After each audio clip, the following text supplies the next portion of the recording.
Shalom. In today's study of Jewish law, we're going to look at Korbonos.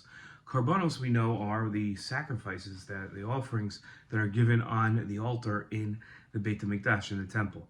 But today, when we don't have that ability, hopefully maybe by the time this video is watched, then we do have the ability, and the Beit HaMikdash has been rebuilt, or at least Korbanot has restarted.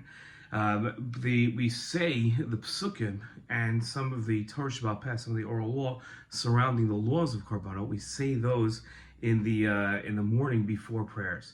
Now, a lot of people just simply skip them, and the reason why they skip them is because there are, in any given siddur, there are 50 pages of pre-Psukkah de Zimra davening, and there was never in Jewish tradition that much to be said. There wasn't that much Korbanos to be said. There wasn't that much Mishnayos to be said.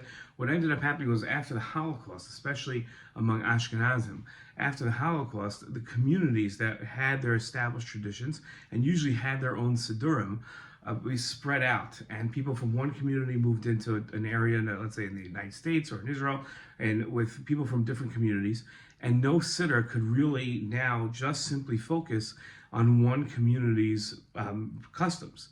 So therefore, siddur were printed that included everybody's customs. And then what happened was people looked at this and said, this is too much. I'm not going to say 50 pages before Psukkah de Zimra. So they just started saying nothing. When in reality, they should have looked at what their family's tradition was or their community's tradition was and stuck with that. Or a new community should have come up and said, this is what we say. Only say from page 10 to page 15. Everything else you can skip. Instead, we took on so much, a classic tafasta meruba lo tafasta. You take up too much and you don't remember anything, you don't grab anything, that we just started skipping korbanos. So a person should really look into which korbanos they should ask their rabbi, which korbanos are essential to be said, and say those.